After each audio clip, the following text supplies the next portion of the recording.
Queremos saudar a todos com a paz do Senhor, amém? Primeiramente quero louvar a Deus mais uma vez pela vida do pastor desta igreja, também desta convenção, pastor Roberto José, a sua esposa, a irmã Iraci, a sua filha, a irmã Roberta, a toda essa família que sempre nos trata com carinho, com amor, e por esta amizade que sempre é um prazer estar aqui com os irmãos, com as irmãs, e com esta igreja e com este abençoado pastor. Quero também louvar a Deus pela vida do pastor Eduardo, que pregou a palavra, Deus abençoe. E o cantor Marco Tocha, né? Cadê ele? Que eu não vi ele aí. Mas está aí, né? Ele vai estar conosco lá essa semana, né?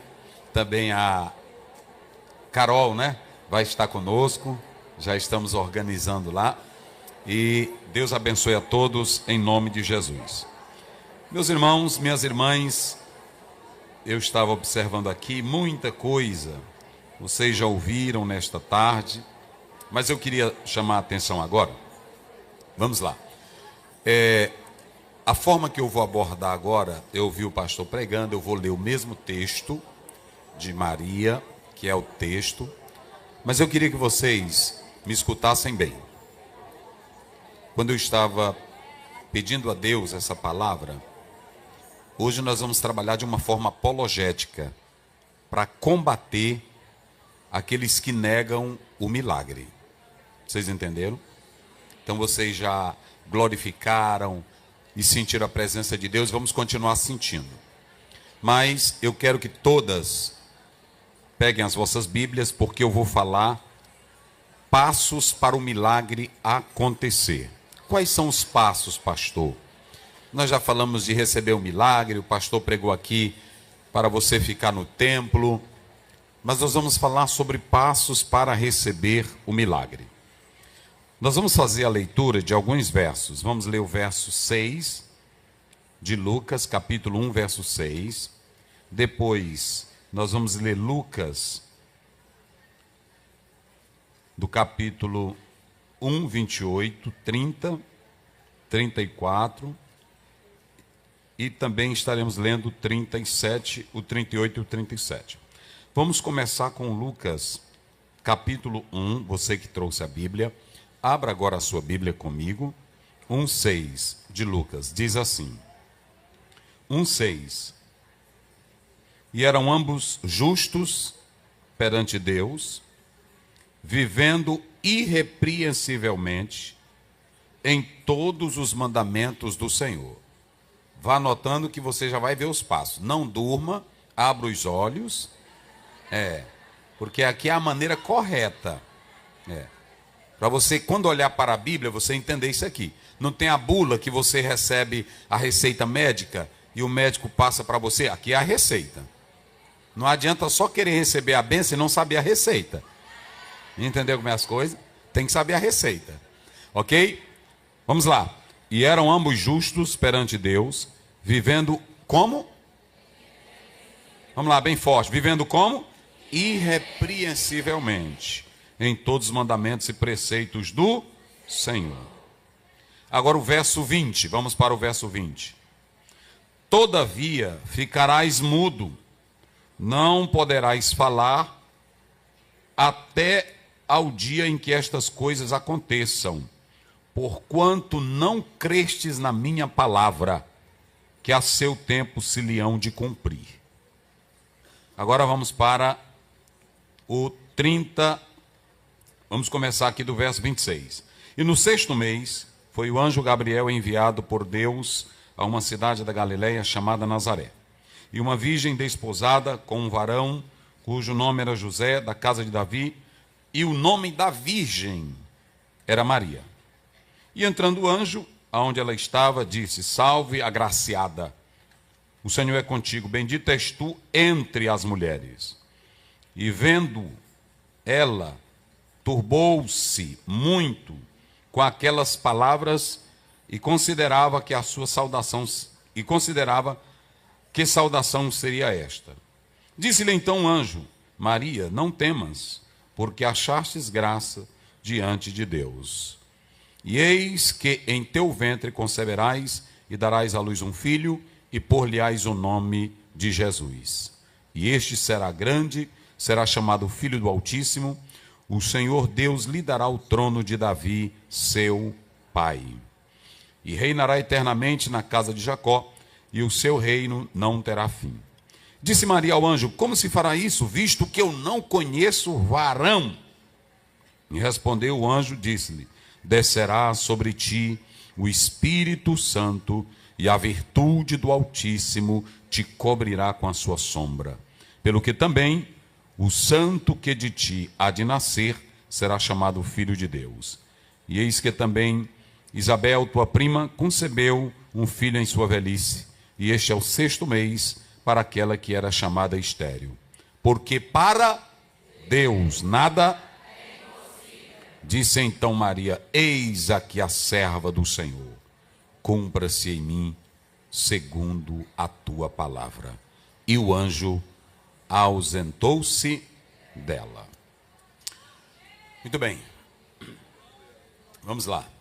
Irmãos e irmãs, passos para receber o milagre. Eu li de um autor que ele dizia que uma religião, escutem bem, uma religião que se firma apenas na moralidade e na razão, ela pode fechar a sua porta. Uma igreja que ela não tem um evangelho vivo, um evangelho que prega que Jesus Cristo salva, cura e batiza, ela pode fechar as portas. É a primeira coisa que nós queremos analisar. Essa temática que vocês colocaram, milagres vai acontecer, ela é muito forte.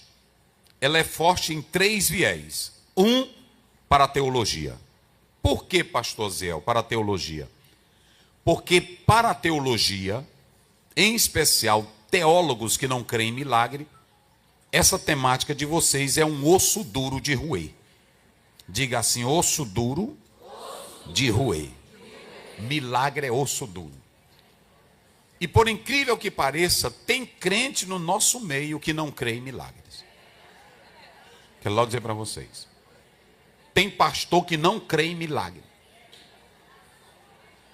Um dia tinha um pastor dando um testemunho que Jesus tinha libertado ele, contou um monte de coisa, e tinha um outro pastor sentado. Aí ele disse: rapaz, veio tão de longe para mentir desse tanto, porque não crê mais em milagre. Há muita gente fazendo doutorado em teologia, mas não crê mais em milagre. Eu venho da academia. E eu estava em uma academia e lá discutindo um texto bíblico. Na sala, quando eu desci a escada, um me parou e disse assim: você crê daquele jeito ali? Eu sim. Eu disse: eu não creio. Ele disse para mim. E eu perguntei: mas o que é que você faz na igreja? Eu sou um teólogo, um profissional da fé.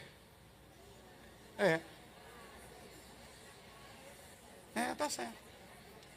O profissional da fé dirige um culto.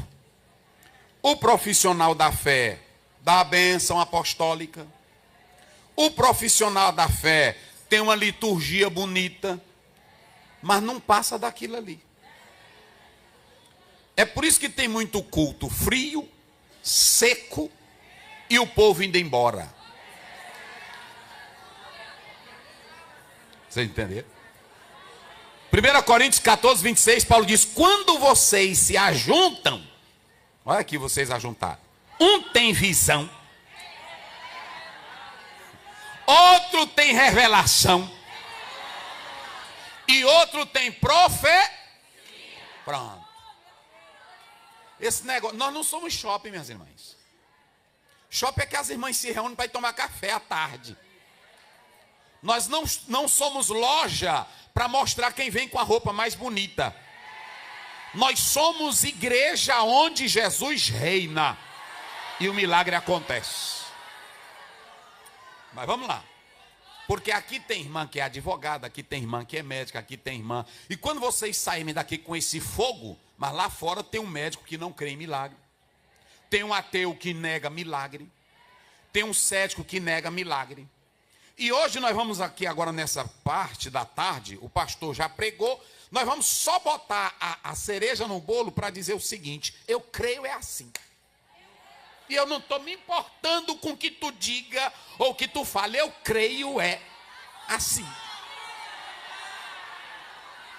Diga aí para a tua irmã, eu creio é assim, diz aí para ela. Pronto, eu creio é assim. Mas vamos lá, olha para cá.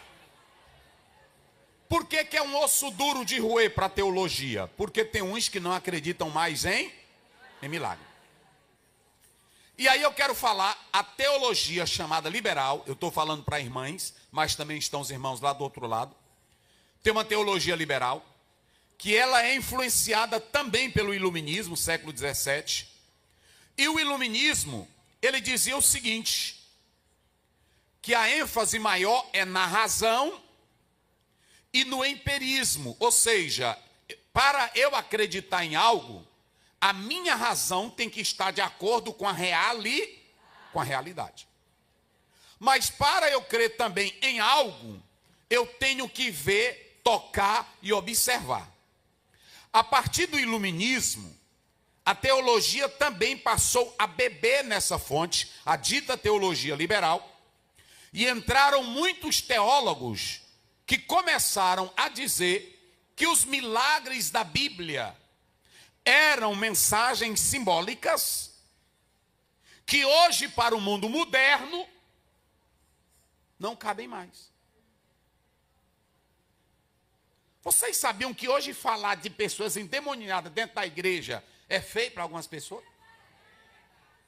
Vocês sabiam que uma irmã dá um grito aqui dentro de glória a Deus é feio para algumas pessoas?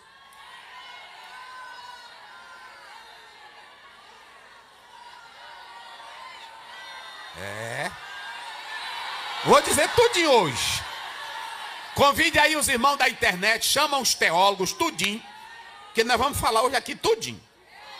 E vamos mostrar os passos para se viver milagres. Os teólogos, olhem para cá, os teólogos, quando começaram a ver a ciência, trouxeram isso para a própria igreja. Eu vou citar um. O primeiro que fez isso foi Rudolfo Bultmann. Ele criou uma teoria chamada desmitologização e começou a dizer que os milagres seriam tipo mitos para pessoas que eram mais ou menos ignorantes naquela época, não tinham uma explicação clara, racional, e aí houve-se uma época em que esses mitos, esses relatos, eles foram essenciais, mas que hoje não são mais. Aí o que acontece? Para um homem de uma mente moderna, para uma mulher doutora, para uma mulher inteligente, para uma mulher juíza na igreja, nós não podemos mais usar essas linguagens. Nós temos que desmitologizar os milagres. Aí olha para cá, só para as irmãs começarem, estou só começando. Aí entra na igreja hoje o doutor, a doutora, o juiz, o advogado, e aqui a casa, a arca de Deus, é casa para todo mundo, sim ou não? Mas quando entrar pelaquela porta, é bom entrar aqui, quem conhece o Deus que rasga mar vermelho. É bom entrar aqui o Deus que opera milagre e que não precisa de explicação. Entenderam agora como é as coisas? Porque esses teólogos, eles querem explicar pela razão e querem explicar pela história como é que Deus trabalha. E aí quando chega na igreja, fica a irmã sentada, o irmão sentado e começa a dizer, isso não é possível, isso não tem cabimento, isso não cabe no nosso diapasão. Então os teólogos que seguiram a visão iluminista perderam a essência da fé. A segunda coisa, nós não somos contra a ciência. Diga isso comigo. Nós não somos contra a ciência. Quem já se operou aqui? Olha o tanto de gente que se operou. E quem foi que operou vocês? O médico. E o médico é uma ciência. Aí sim. O médico é uma ciência. Agora preste bem atenção. Existe a ciência que não choca com a Bíblia. O médico faz o trabalhozinho dele, ele estuda para aquilo ali, ele sabe que está fazendo um trabalho natural dele. Ele estuda, pega num osso, ele vai para cá, pronto, é desse jeito. Como um rapaz estava dentro de um avião e disse assim, esses crentes são tão bobos, né, assim? Olha, porque eles dizem que existe Deus, que existe o céu, e a gente anda de avião e não vê um anjo e não vê Deus. Aí o médico olhou para ele e disse, é verdade. E eu já operei tanta gente da cabeça e nunca abri uma cabeça para ver um pensamento dentro dela.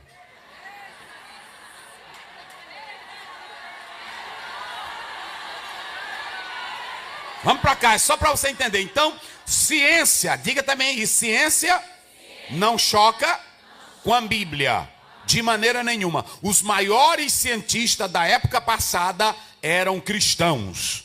Não tinha essa, porque a ciência, ela não responde tudo. A ciência, ela mexe com o que é palpável, com o que é visível, com o que está ali diante dele pela observação.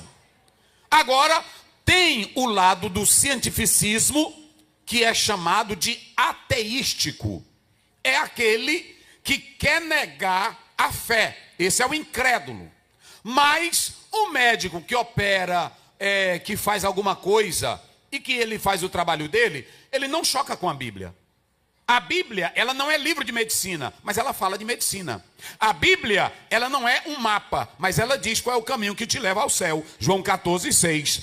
A Bíblia, ela não trata de operação de coração, mas ela fala de transformar um coração velho em um coração novo. Isso aqui é Bíblia. Agora, a Bíblia não se choca com a ciência, que fique bem claro. Porque tem irmão que diz assim, a ciência não presta, tu só operou pela ciência. Então não converse besteira. Glorifica a Deus, Deus usou o médico, te abençoou e te orientou. Agora, a ciência tem um trabalho dela. Agora, no momento que o médico começa a dizer, Deus não existe, aí diga para ele, doutor, faça seu trabalho e me deixa de mão. Eu estou lhe pagando, é para você me operar, não é para defender Bíblia, que de Bíblia o senhor não sabe. É assim, aí tem que separar as coisas. Os irmãos entenderam? Pronto. Aí nós vamos agora para... Então, veja bem. Filósofos que não acreditavam em milagre. David Hume, Baruch Spinoza. O David Hume dizia, se tudo que acontece na vida segue uma causa e um efeito, ele dizia que todo dia que amanhecia via o sol, todo dia que amanhecia via a claridade do dia, à noite via a lua, então ele diz que não existe milagre. O que existe é uma sucessão de causas e efeitos das leis naturais e que não existe milagre. Essa é a ideia de um filósofo chamado David Hume. Só que nós temos que entender, e agora eu vou mostrar aqui para vocês, que além da ciência, além dos filósofos, além dos teólogos, tem os bruxos, agora aqui, vamos começar. Tem os bruxos, tem os esotéricos, tem os feiticeiros, tem os parapsicólogos, que dizem o seguinte, milagres são fluidos que acontecem por uma energia que sai de algum lugar. E ainda tem os embusteiros, que fazem de conta que o milagre está pronto.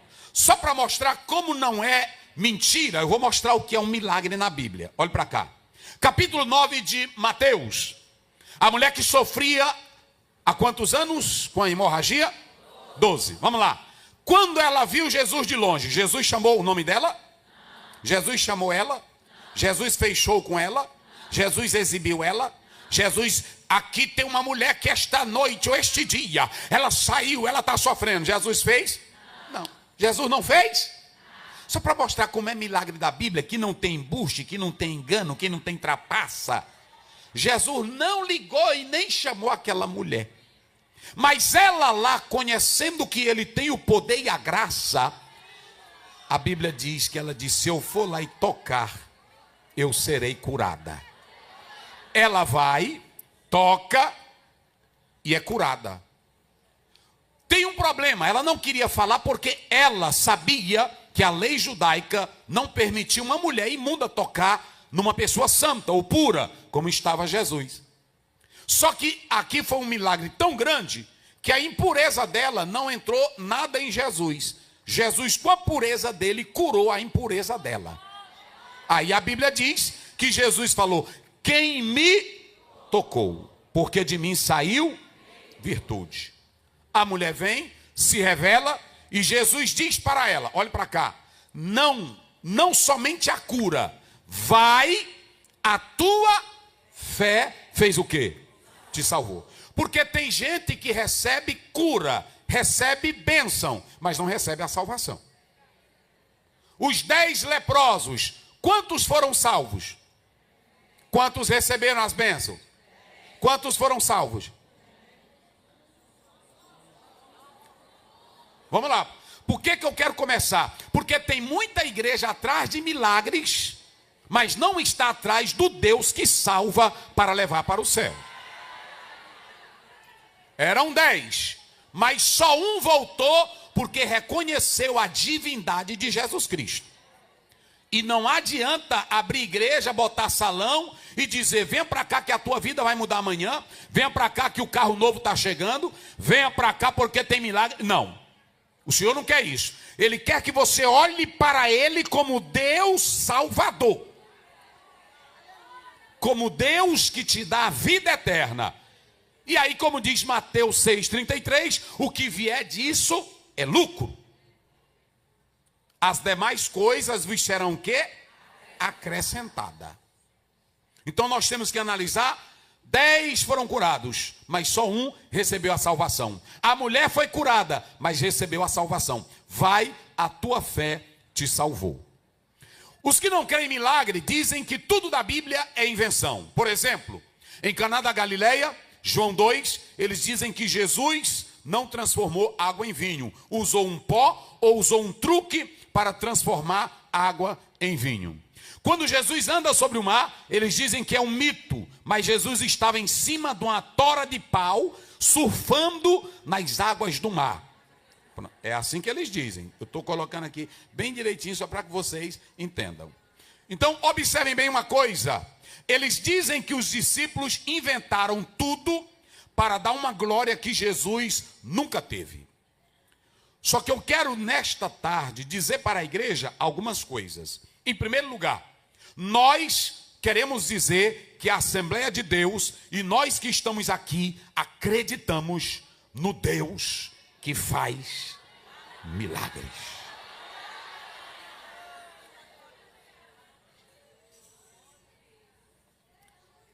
E o que é o milagre, pastor Aziel? O milagre, nós temos 3 definições, eu não vou falar elas aqui. Antigamente eu usava muito isso, mas eu não estou mais usando. Uma questão de particularidade minha. Mas nós temos 3 expressões no hebraico que são usadas para milagres. Se você pegar a primeira expressão, ela fala de prodígio. Diga comigo, prodígio. A outra fala de maravilhas. Diga, maravilhas. E a outra fala de sinal. Quais são as 3 palavras? Prodígio. Vamos lá, mais forte. Prodígio, maravilha, sinal. Quando você vai para o Novo Testamento grego, nós temos também 3 palavras para milagres. Não tem só uma palavra para milagres. Nós temos 3. Nós temos a palavra semeion, que é a palavra sinal, algo importante relacionado ao poder de Cristo. Nós temos a palavra teras, nós temos a expressão teras, e nós temos a expressão dunamis, que é força, que é poder. Todas essas 6 palavras, elas estão falando de maravilhas, sinais e poder. Em resumo, olhe para cá agora. Êxodo 15:11. Ó Senhor, quem é como tu entre os deuses? Grandioso em santidade, terrível em louvores, e que opera maravilhas. Pergunta onde tem na terra, em tudo que se nomeia de deuses, que se compare ao nosso Deus. Até louvor de crente é terrível. Crente, irmão, não canta cançãozinha velha fraca, não. O louvor do crente é terrível. Vocês já viram como é louvor de crente? Como é louvor de crente? Diga aí, louvor de crente é como? Terrível. Vamos lá. Louvor de crente é como? Pronto, o Senhor está na peleja. É assim que o crente canta? Pronto. Está errado? Está não. A Bíblia diz que o Senhor é varão de... e Jeová é o seu. Louvor de crente é terrível. Ele abriu o mar.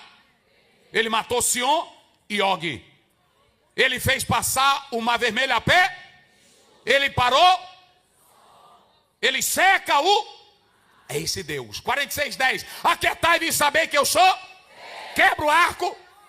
E queima o carro. É assim que é louvor de crente. De vez em quando a gente canta um de José de Paulo. Eu te amo, né? Mais que a abelha ama a flor.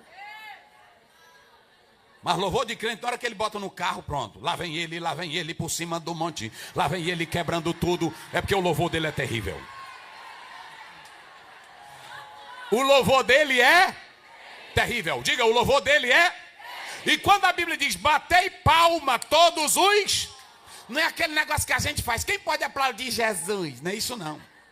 Bater palma é que diante da glória e do milagre que ele faz, ninguém resiste, abre a boca e bate a mão e canta, porque ele é terrível. Diga comigo, Deus é terrível. Eita, diga, Deus é terrível. Deus é terrível. E olhe para cá, e nós não temos medo de feitiço, e nós não temos medo de mandinga, e nós não temos medo de rodinha, e nós não temos medo de botar nosso nome dentro de uma garrafa, e nós não temos medo de areia de cemitério, e nós não temos medo de peste. Salmo 91, ainda, que venha o terror noturno, mas você está debaixo da sombra do Onipotente, e descansará. Eu sou teu Deus, eu sou teu Senhor. Quem crê nesse varão de guerra, vai adorando aí agora.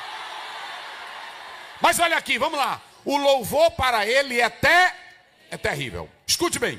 Eu estou mostrando na Bíblia que o nosso Deus é um Deus de milagres. Quando você abre a Bíblia, o Salmo 77, verso 14, a Bíblia diz assim: Deus é quem faz maravilhas, e ele torna notório a sua força entre os povos da terra. Quando você lê Daniel 7, 6, 27, olha o que a Bíblia diz. Ele é quem livra e quem salva. Olha, ele é quem livra, é quem salva. Ele é quem opera sinais e maravilhas. Ele livrou Daniel da boca dos leões.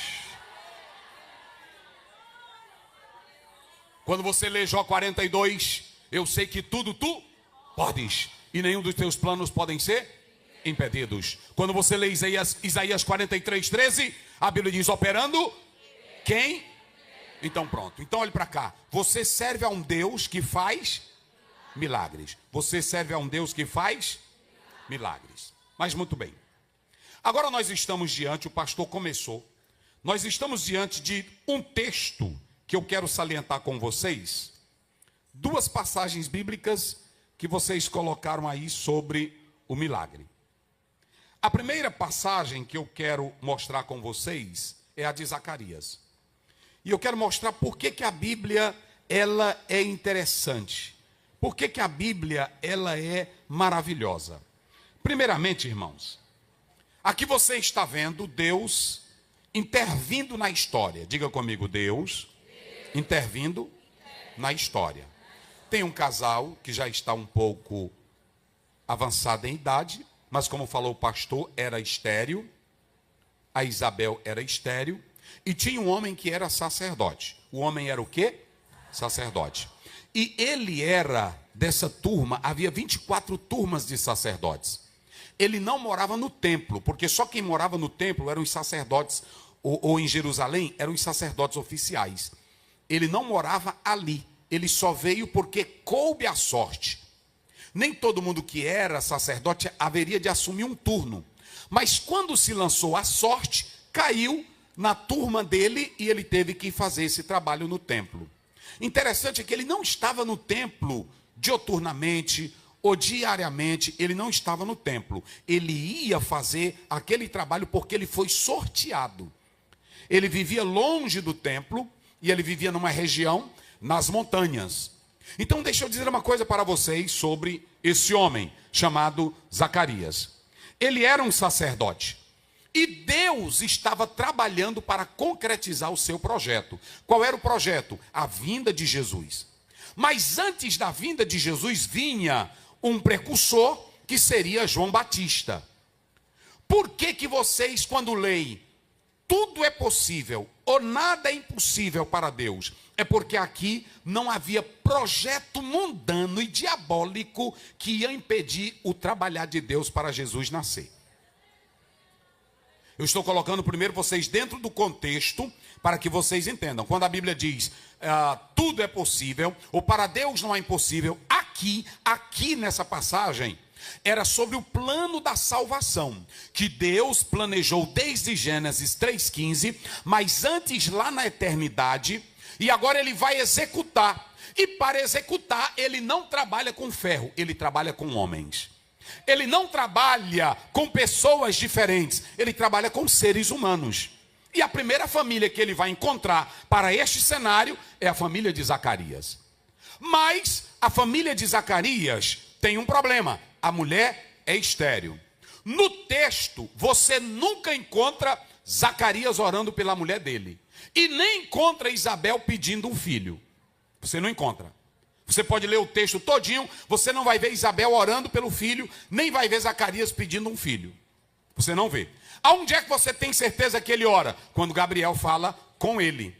Quando diz, a tua oração foi ouvida.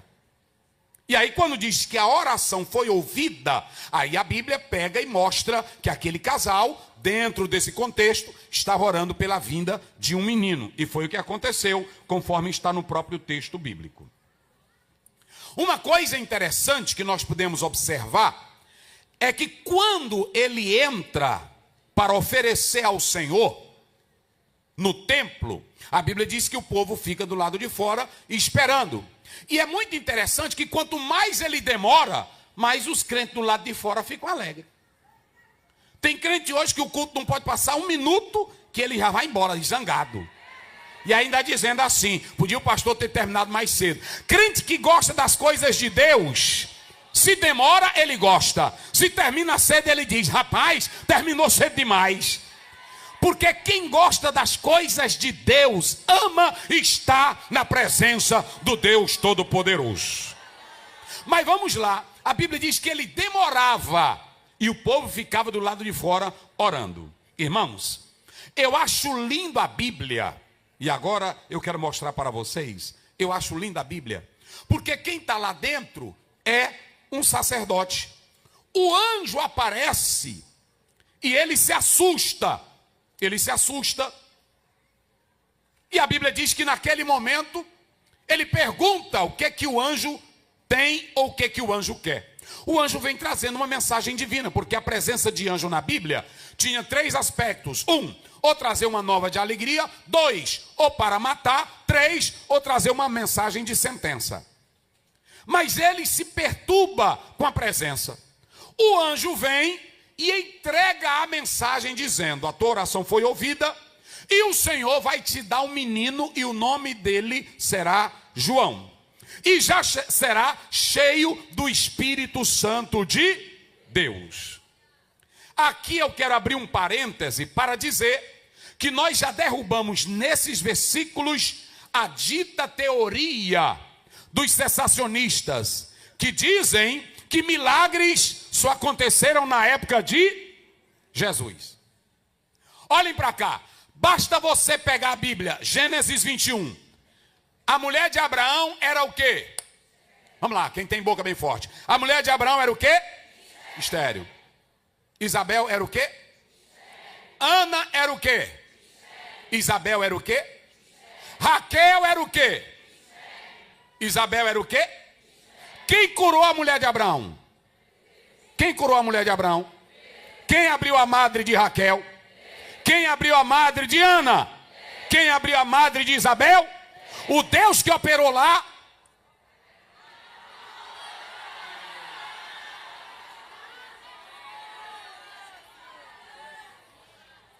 Olhem para cá, a Bíblia não é um livro velho, peça de museu, que a pessoa empacotou ela e jogou lá e acabou. O Deus que operou em Sara, o Deus que operou em Raquel, o Deus que operou em Ana, o Deus que operou em Rebeca, é o Deus que opera em Isabel. A Bíblia diz em Hebreus 13:8, Ele é o mesmo ontem, hoje e eternamente. Só quem crê nesse Deus, diga glória.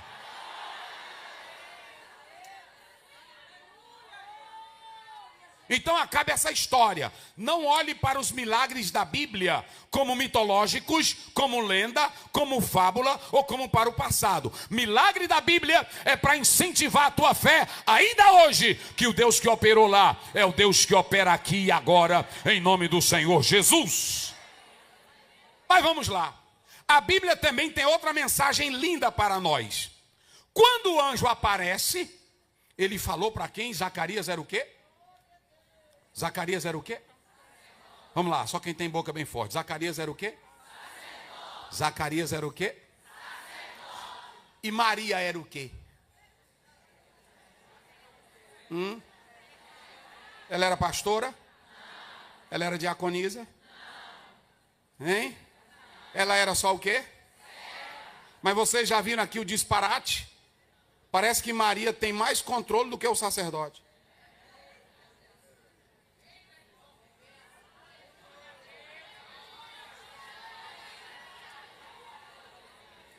Você vê que Maria não se assusta com anjo. O sacerdote se assusta. Pastor, o que é isso? É Bíblia. Olhe para cá. Maria, olhe para cá. Maria pede instrução ao anjo. O sacerdote duvida e questiona o anjo.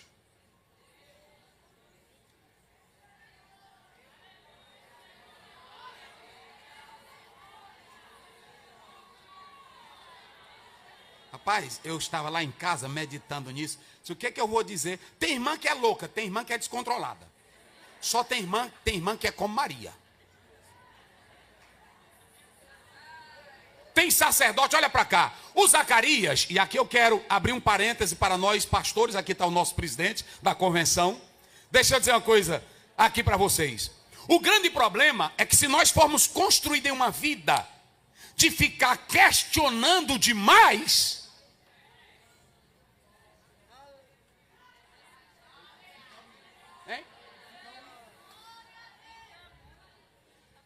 Pastor Eduardo, olha para cá. Questionar demais isso aqui te leva para a frieza.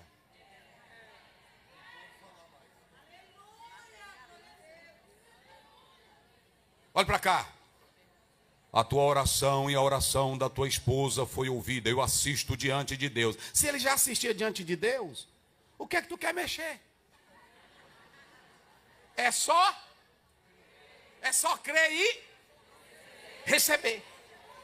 O anjo chega, olha, a tua oração foi ouvida. O Senhor está mandando um recado do céu para ti. A tua mulher conceberá e dará à luz a um. E o pacote já era bom, irmão. Ter menino para quem é estéril já é uma coisa boa, porque falou o pastor aqui, tirava a vé. Só que o menino que Deus vai dar já era pentecostal desde a barriga.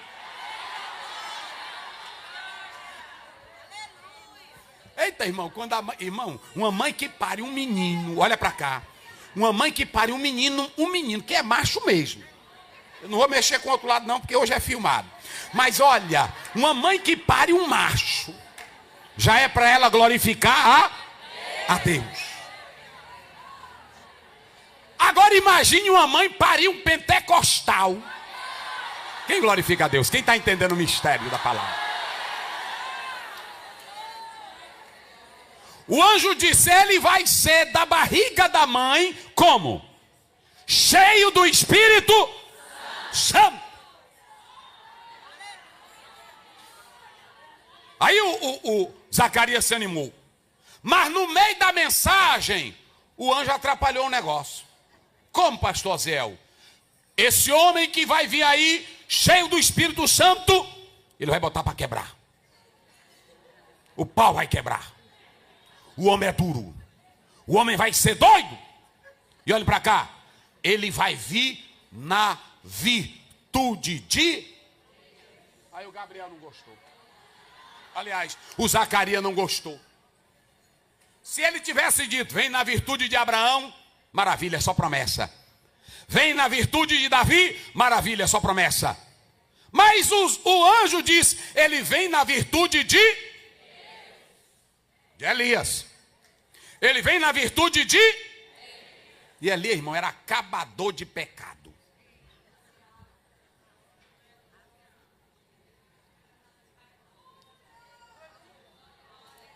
É pesado, irmãos. É negócio sério. Aí o Zacarias não gostou, porque até dizer assim, o menino vem aí, vai ser bênção. Só que ele disse assim, o menino vem, mas ele vai trazer uma mensagem de juízo. João Batista era tão pesado, irmão, tão pesado, que os soldados disseram, ei João, e nós que estamos trabalhando, eles sejam sinceros, nada de roubar, nada de ladruagem, nada de ser vergonhice, faça o trabalho de vocês. Pronto. É assim, é João? É assim. Pronto, é desse jeito.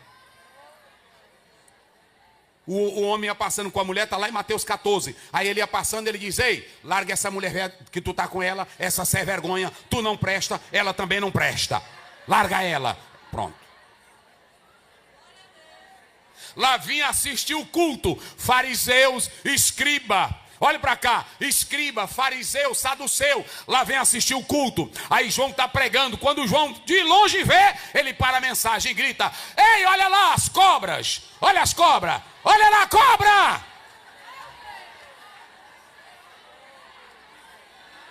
Quem aqui quer parir um João Batista?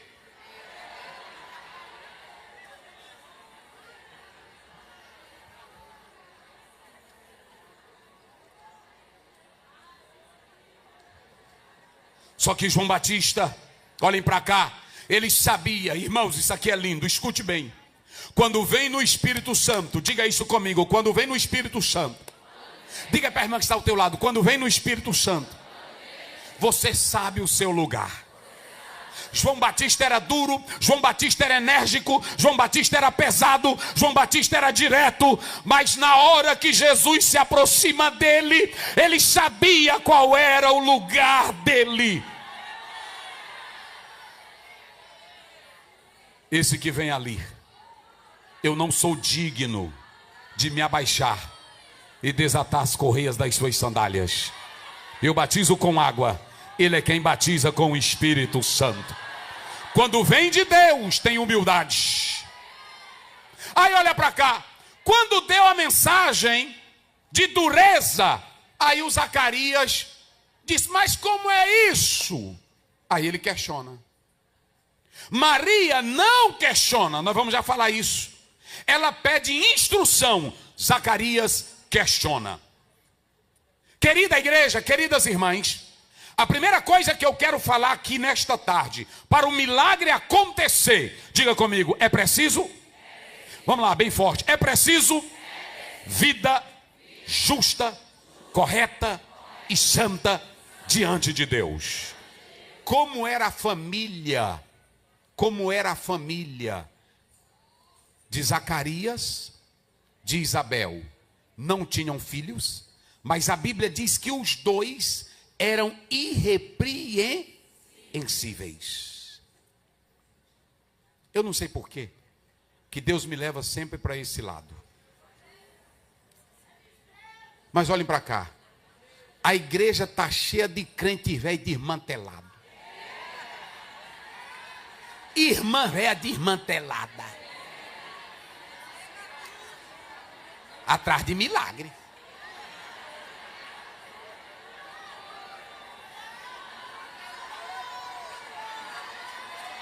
Toda enrolada velha, já casou 10 vezes. E aí é dizendo, eu quero o meu milagre. Olha para cá, igreja, isso aqui é muito sério. Isso aqui é muito sério. A Bíblia mostra que Deus não vai entrar na casa de Isabel e Zacarias. Casa velha bagunçada. Um dia desse eu ia saindo da igreja, lá vem uma senhora, roupinha toda curtinha, toda acochadinha, 2 quibanizão aqui do lado, o beiço parecendo pimenta malagueta. E aí ela chegou e disse: eu quero meu milagre. E eu, meu Deus do céu, o que essa mulher quer? Eu vi o senhor saindo ali, eu vim buscar meu milagre. Eu disse: a senhora congrega aqui? Pastor, eu gosto de todas as igrejas. Olhe para cá. Não adianta você correr para a igreja que diz: venha para cá que aqui tem milagre, Deus está operando aqui. Não, o milagre vai chegar na tua casa. Eita glória! Quando você obedece à palavra de Deus.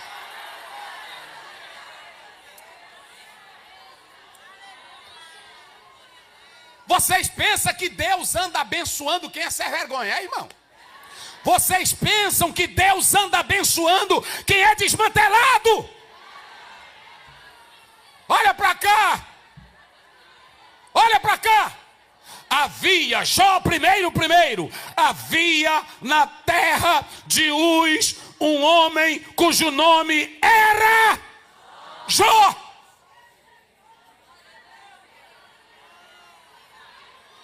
Tem irmã que só quer o 42 de Jó. E Deus mudou o seu.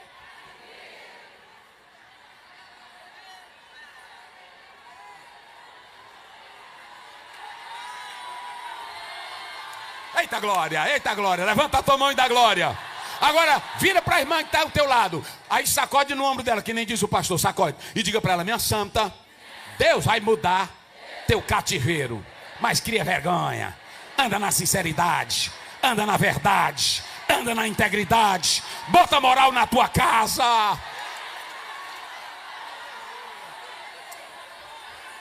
Oh, aleluia.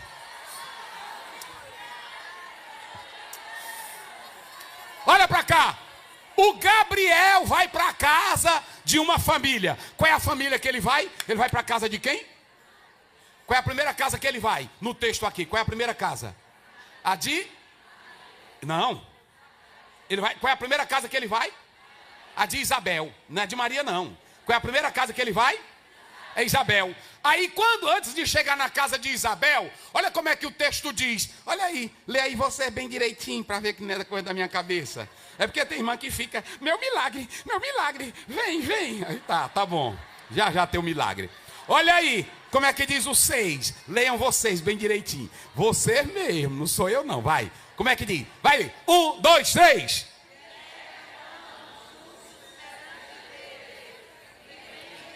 Ei, para aí, tá devagar. É assim. Olha aqui, irmãos, olha para cá. Deixa eu dizer uma coisa para vocês. Vocês pensam que isso aqui é brincadeira? Olha para mim aqui. Eu sou crente, nasci no evangelho. Olha para cá. Deixa eu dizer uma coisa para vocês. Eu sou crente, nasci no evangelho. Eu não ando desesperado por milagre. Eu não ando desesperado por bênção. Eu não ando desesperado por cura. Sabe o que acontece? Eu vivo dentro da palavra de Deus. E se Deus quiser.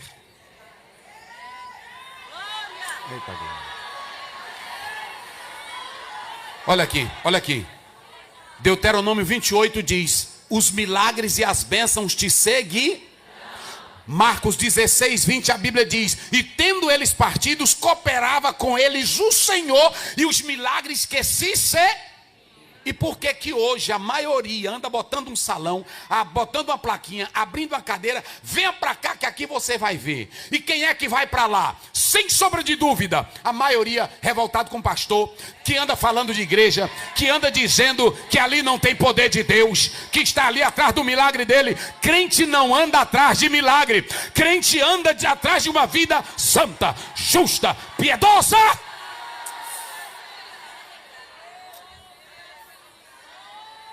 Eita.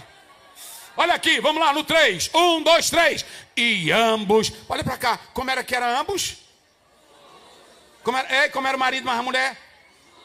Às vezes a mulher é ruim e o marido é pior. E todos os dois estão na igreja. Corta a gente o dia todo. Aí quando chega, entra na minha casa. Entra na minha vida, mexe com minha estrutura. Não é assim não.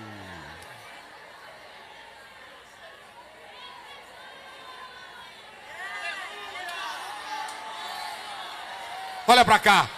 Deus vai pegar a casa de Jó, mexe na estrutura todinha, derruba. A Bíblia diz que o vento soprou nos 4 cantos, derrubou a casa. Quem é que levanta a casa de Jó no final? Quem é que levanta a casa de Jó no final? Jó tinha equilíbrio emocional, sim ou não? Jó tinha equilíbrio espiritual, Jó tinha equilíbrio da palavra. Quando ele perdeu tudo, perdeu os filhos, perdeu os bens, perdeu a casa, perdeu o respeito, perdeu o prestígio, perdeu a glória. Jó 1, 20, 21, a Bíblia diz, ele se colocou na cinza, adorou e disse, bendito seja ele me deu, ele tomou, bendito seja o nome do... Eita crença!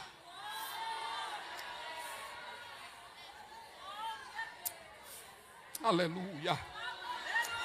Aleluia! Eita, Deus vai chegar na tua casa. Diga aí, Deus vai chegar lá em casa. Diga, Deus vai chegar lá em casa. Diga, Deus vai chegar lá em casa. Agora olhe para cá. Olha a casa que ele vai chegar. Olhe para cá. Gênesis 7 primeiro. E Deus disse a Noé e a toda a sua casa: entra tu. Eita, irmão. Olha para cá. Vocês já imaginaram se Deus ficasse naquela porta da igreja dizendo quem é que ia entrar nessa casa? Ele conhece vocês aqui tudinho.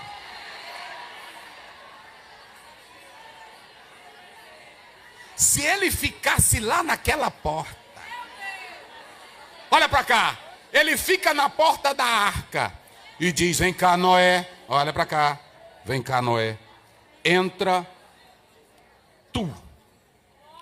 E entra a tua família, porque eu te vi justo no meio desta geração perversa. Eita, irmãos, olhem para cá. Para Deus olhar para o Oziel e dizer: entra na casa. Para Deus olhar para mim e dizer: entra na arca.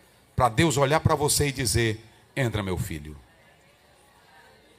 Tem que ter vida. E olha para cá, Deus não está querendo saber se tu é velho, se tu é novo, se tu é novinha. Que às vezes tem irmão que diz: pastor, o senhor não podia ter dito aquilo porque tem velho da cabeça branca. E vocês estão pensando que Deus está ligando para velho de cabeça branca. Isso aí é coisa nossa. Lá em Gênesis 17 primeiro, Deus disse para Abraão, com quase 100 anos, que ele andava namorando com uma mulher velha que não prestava. Ele disse: olha, Abraão, cria vergonha, anda na minha e sei o quê?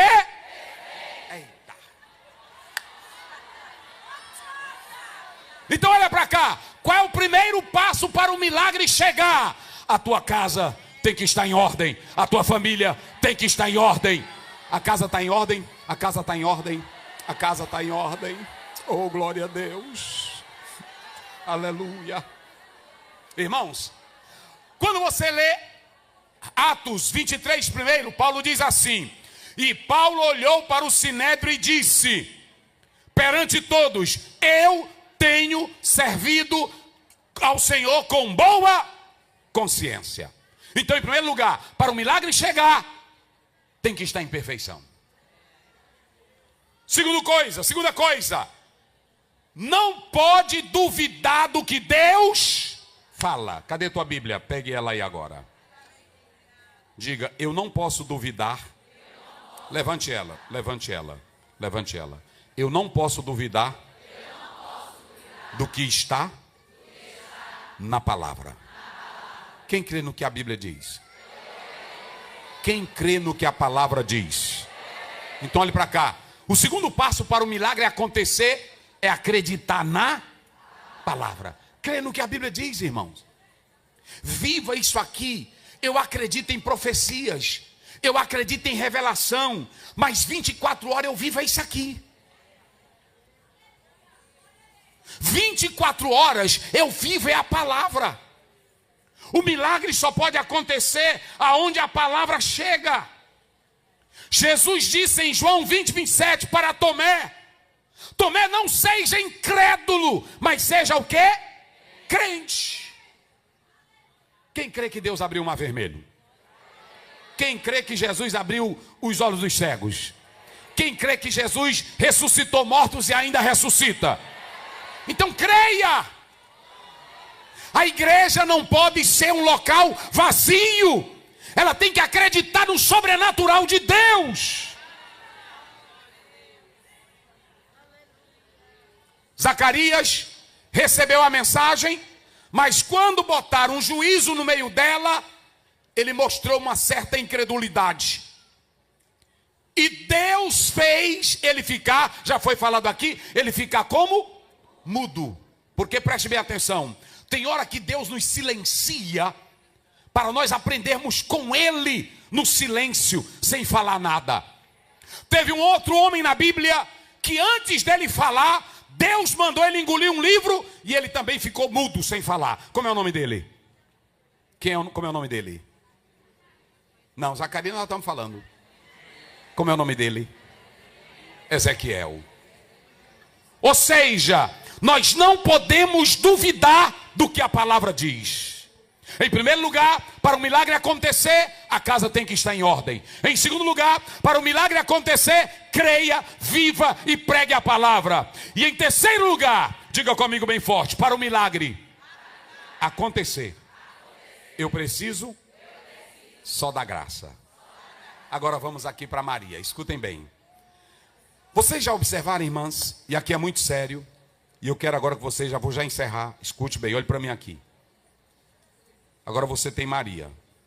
Primeiro, você tem um sacerdote, a casa dele tem uma mulher estéril. Agora você tem uma casa onde não se fala do pai nem da mãe de Maria, mas diz que ela era uma virgem desposada. Olhe para cá. Vai acontecer um milagre na casa de Zacarias, mas vai acontecer um milagre também na vida de uma jovem. Como é o nome da jovem? Qual é a diferença do milagre entre Zacarias, a casa de Zacarias, e o milagre na casa ou na vida, que ela não era casada, na vida de Maria? Qual é a diferença? Olha aqui, ó. Todos dois vão receber o milagre. Mas qual é a diferença entre o milagre de Isabel, de Zacarias para Maria? Uma era estéril. A Bíblia não diz que Maria era estéril. Maria também não era casada. O mesmo Deus que vai operar em Isabel, em Zacarias, vai operar em quem? Em Maria. Agora, a diferença é que o milagre em Maria, ou melhor, em Isabel, seria temporário, seria local, seria pontual. O milagre em Maria seria atemporal, porque o menino que vai nascer dela,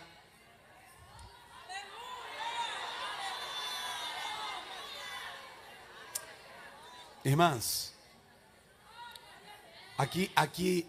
agora aqui está o negócio mais pesado da Bíblia. Maria, ela tem um outro problema. Era fácil para Isabel, porque ela tinha um marido dentro de casa. Mas quando chega para Maria, ela era jovem, ela era virgem, e ela não tinha, e tinha um outro problema, ela já estava noiva, desposada, prometida em casamento. Então veja o problema. Em Isabel, o milagre era bom, era só tirar a esterilidade, ela ia dar à luz um filho, acabou-se a conversa. Em Maria não. Primeiro, a história de Maria ia mexer com todo o cenário humano de modo inacreditável. Naquela época, ninguém entendia tanto de cromossomos, de X e Y, nada disso. Mas quando o anjo chega, ela está, ou talvez na casa dela, ou no trabalho dela, o anjo entra. Vamos lá que agora eu vou mostrar por que o milagre também chegou para ela. O anjo chega e aí entra e diz da seguinte maneira, olha aqui. E entrando o anjo onde ela estava, salve o quê? Agraciada. Por que o anjo usou agraciada? Porque o anjo estava dizendo, você é favorecida. Maria não é nem a dona da graça, nem a fonte da graça, e nem tem o poder da graça. Ela é um recipiente da graça. Ela só recebe O anjo entendeu o mistério que Deus já ia fazer nela, e disse, tu és a graça, e bendita és tu entre as. Ou seja, Maria só vai receber alguma coisa, é porque ela é bonitinha, é porque ela é inteligentezinha, é porque ela tem todo um tato. ela vai receber porque o Senhor vai usar da sua graça. Ninguém recebe milagre porque é mais importante do que o outro, porque tem mais talento do que o outro, porque tem mais mérito do que o outro. Milagre vem pela graça de Deus em nossas vidas. A Bíblia diz que ela vai receber pela graça. Aí quando ele diz, bem-aventurada és tu entre as mulheres, é porque ele já estava sabendo. Disse então a Maria, não temas, porque achaste o quê?